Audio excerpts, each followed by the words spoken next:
Hello, welcome back to Otter Pop Culture, and today is Thursday. That means it's Throwback Thursdays. This is the 10th episode of this, and today we're doing the self-titled album of Third Eye Blind.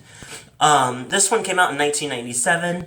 I actually got into it way later on, but I heard the singles like throughout my childhood, and I definitely caught the catchiness of things, but I never really understood anything like until I got the album, physically the album myself. This album means a lot more to me because, first of all, I'm a huge Third Eye Blind fan. I know I haven't really gotten to the recent songs, but that's literally 5 seconds away from getting to that. But this first album means a lot to me because it was the first album I officially bought, like the first physical CD that I bought for the first time, and I completely lucked out with all the songs and everything. And then I feel like there's always people that says the Jagged Little Pill is like their album that really like they're coming to age and they're really like gone through a lot of stuff. I feel like this one really got me through a lot of stuff because I was kind of mixing with I was turning 18, 19, and I was also going through an on and off relationship thing too. So this spoke volumes of like talking about life and relationships too. So as much as I still feel like I'm still learning more about this album, definitely listening to this for the not first time, doing a full on write out of the album made it even more. I learned more about the album than I thought I did. So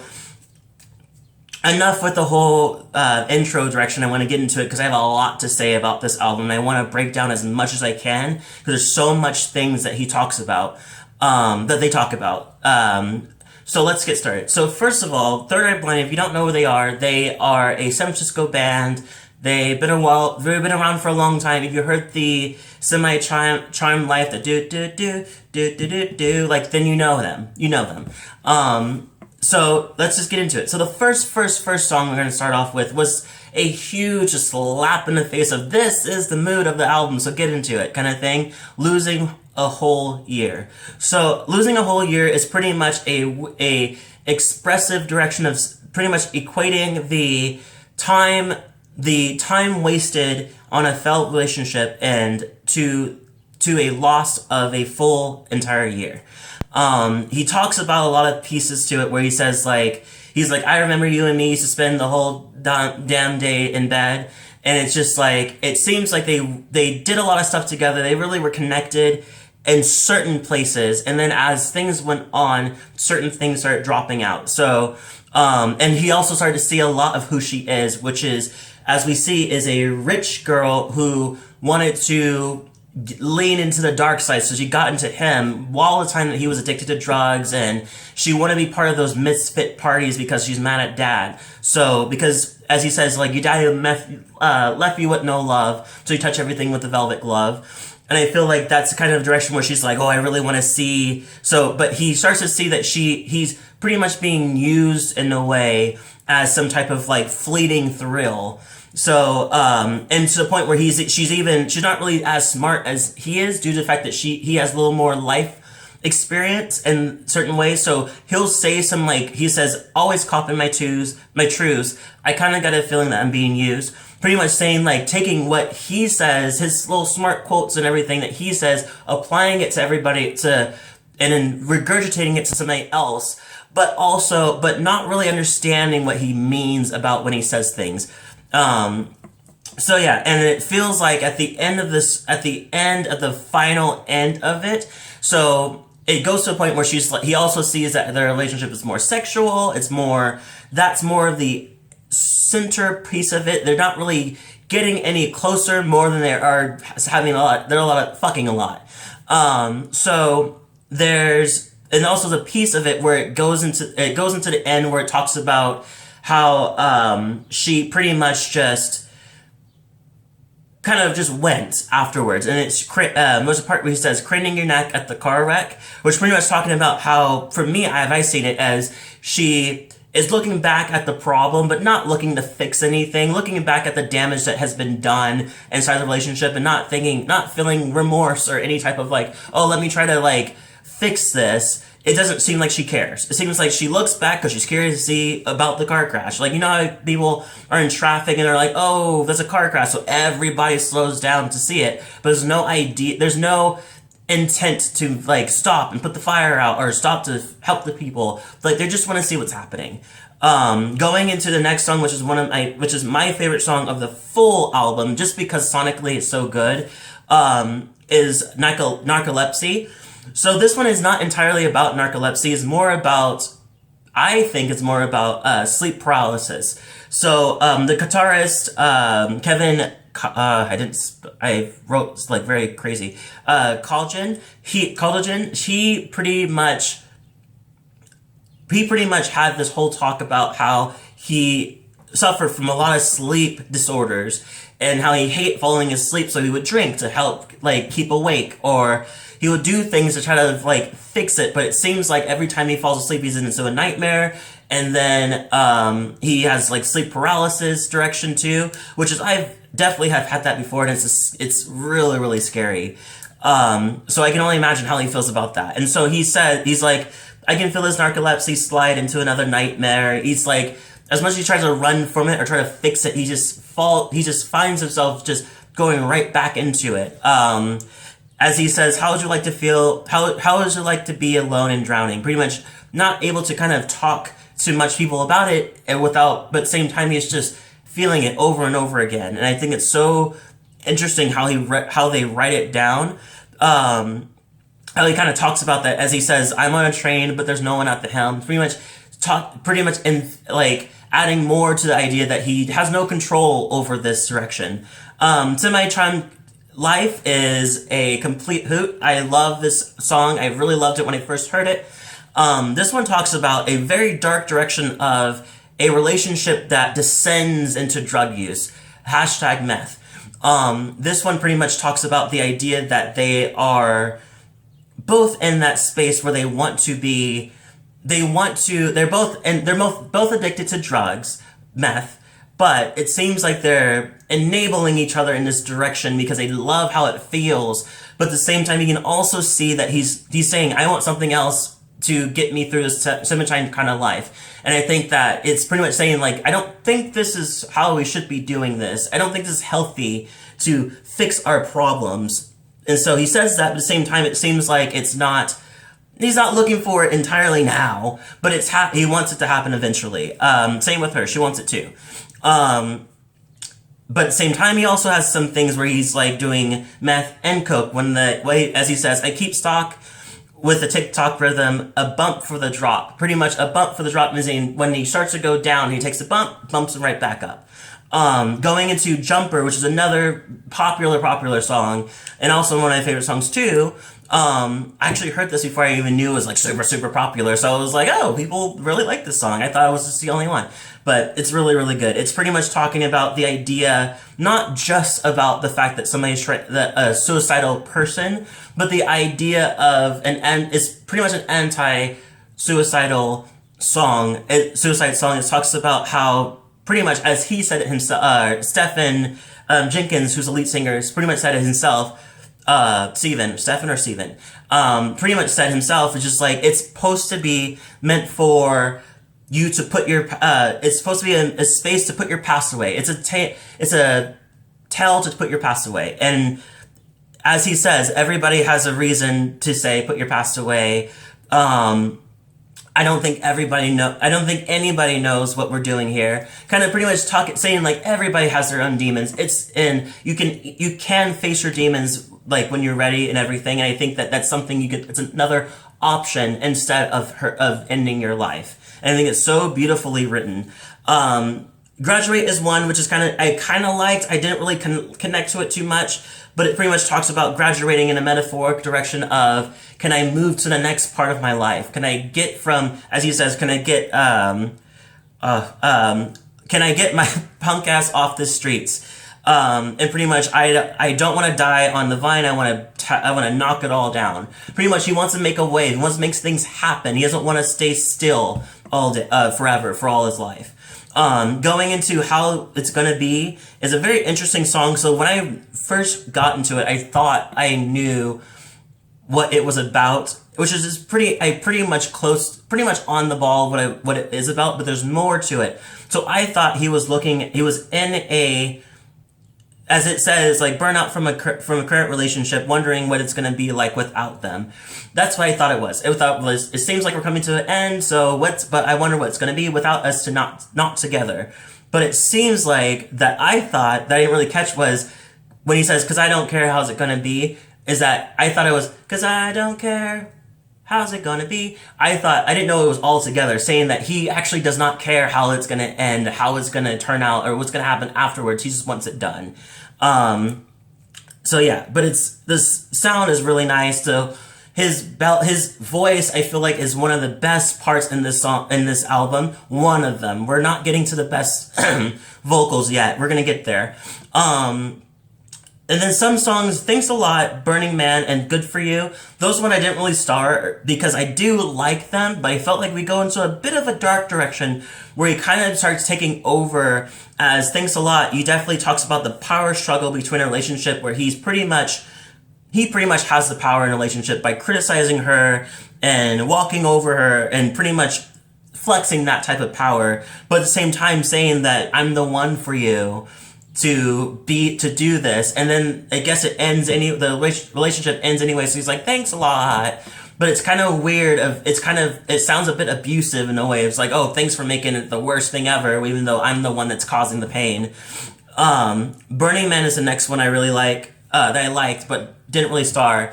It pretty much talks about how he's like, another part of him being toxic is that he's like, this is the downfall of my relationships, but I live my life like a Burning Man. Like, I gotta keep going. I like to live fast. I like to live crazy and all these type of things. And if you can't roll with that, sorry, Good For You is another one that kind of talks, we're leaning into more love direction where he's like, he just wants to be around her as in, cause all I want to do is be there for you, be there for the things that you've going through. Well, is that good for you? Kind of questioning himself too, is like, is that good for you? Am I good for you to be in this to be that person to do that? Even though I want to, I want to be, but am I the person that's supposed to do that? So it seems like in that question, well, is it good for you kind of thing? Is that he's kind of looking out for her at the same time and seeing if it is appropriate that he is the one that's doing that. Going to London, which is one of my favorite songs, pretty much talking about his jealousy of his girlfriend who's partying and globally partying all over the place, including London. And he pretty much is like, has been kind of coming after her, like chasing after her around the world to kind of be there with her. But it seems like he kind of had enough. He's like, I don't want to keep chasing after you. But I don't want to be either. It's like, he doesn't want to be her, like, enabler at the same time, but at the same time, he wants her around. So it's kind of a weird kind of jealousy, because then he's thinking, like, oh, you're probably, like, messing around with other guys, and stuff like that. So it's very conflicting in his own, like, feels. I Want You is another song that I really, really love. It's pretty much a love song. It's just, it's pretty much a love song that talks about how their love is so strong that even after death, it will still live on. As one of the parts he says, there will be no regrets when the worms come. Pretty much saying when the worms underground, when you're dead, there will be no regrets after the end. The love that we had, there's no regrets. I regret nothing. Even with the fights and with the drama and everything, nothing is regretted. I think that's all I had to say for that one. Yeah, and so I really love that one. I think it's so nice, it's so chill. I just love it. Okay, now we get into the deeper parts and also the best vocals. So the background is is the next song, and I love this song. It's so sad, but it's so beautiful at the same time. This one pretty much talks about, as he says, when you're living life in high gear and everything's going great and you're happy, and then all of that gets taken away. And then you're left with the aftermath of all of that.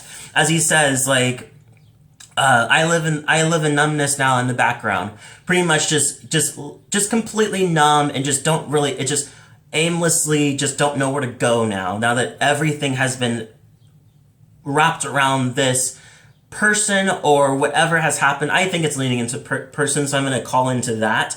As he says, like the plans I make still have you in them. Pretty much saying that there's so much future plans that he had with this person that with knowing that now that that's not going to happen, it's kind of awkward because it's just like, I still walked down Hay Street to the store.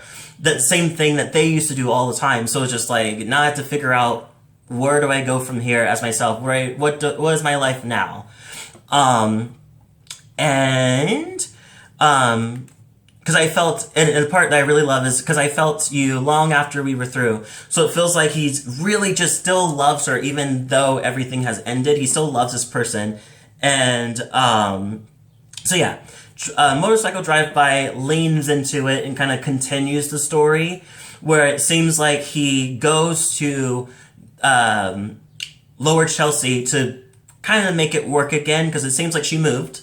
She went to New York, and he's in San Francisco, so he flies there, knowing in his back of his mind that it may not work, and he starts feeling that. He's like, okay, now I'm here, but at night, I'm sleeping on the couch when I'm visiting you. And he says, that's why I knew that I could never have you. I knew that for you did, so I'm the one that's stupid. Pretty much saying, I knew in the back of my head that this may not work, and I think you did, even though you didn't have that thought, and even though I knew that before you, I still took the risk of flying all the way over to you to see if it would work. But at the same time, as he's feeling this kind of thing, there's a weird revolution, and there's really, that's happening inside of him that's kind of, or epiphany is happening inside of him, I should say. That's a better way of saying it. Pretty much saying that, like, as he says, I never felt so alone, and I never felt so alive. I think that if you ever gone through a breakup, you definitely feel like you feel very alone. You're like, shit, everything's broken, everything's the worst. But at the same time, because you feel those feelings, you never felt so alive. You are living a actual emotion that definitely lets you know, like, I am breathing, I'm alive. Like, this does not, you don't feel this unless you felt something, you know? And so I think that's kind of what he's pretty much saying in this. There's so much, this is literally the best vocals that he's done in this album, my personal opinion. He says there's this burning that's inside, and which means he still loves her. And then at the end of it, he goes home to San Francisco, and he goes out, he goes into the water, and he just kind of swims around, and it still kind of it ends with, I never been so alone, I never been so alive. Pretty much saying just like, oh, this hurts so bad, but because it hurts, I know that I'm alive, you know? I don't feel numb anymore. I feel stuff, you know? Going into God of Wine, which has been the song I've been avoiding forever because I didn't like it at first, and I didn't understand it either, but once I broke down his all lyrics and everything, then I got everything then. So this is talking about Stefan's mom, Stefan. And I think that in the thing that I was looking up, everybody was like, it's part of a relationship. I was like, you can't say it's about, he literally said it was about his mom. You have to take it in that direction. Pretty much saying that both of them, so his mom is an alcoholic. She loves her wine. He is a drug addict. So when you have two people that are in these situations and they're picking at each other, and at the same time, they also are leaning into their vices, very toxic, enabling with each other. And so he becomes the person that realizes, he's like, we could never get clean if we're together. If we're around each other, if we keep on like entertaining the string where you go off and drink until you forget everything, and I do the same thing with my thing, we'll never heal. We'll never get clean. He's like, I can't get clean again. Can we get clean again? And so he gets to the point where he says, like, I cannot be the person for you to do this. I cannot be the person that helps you through this because I'm going through it as well. So how can I even help you and tell you what to do when I'm doing the same thing? So he says that and just like, we need to part, you know, and he does understand why his mom is an alcoholic. He understands the sadness in her eyes. As he says, a sadness I can't erase all alone in your face. pretty much saying, like, I get it. I get why you're feeling this way, and I get why I'm feeling this way, but it seems like we're not really helping each other get clean. We don't have there's no space that's giving us that. So we might have to part and do it our own selves, and maybe after all of that, we can come back and actually have a healthy relationship with each other. And I think that's what he's talking about in this thing, and I really, really love that. So that's pretty much it what I have for this. I will easily give this a 10 out of 10. Did you expect something different? Leave a comment below, tell me what you thought. If you liked it, let me know. If you didn't like the album, let me know. If you like this video, hit the like button, the subscribe button, and a notification button so you get more of my videos. And thank you so much for watching, and I'll see you all in the next video.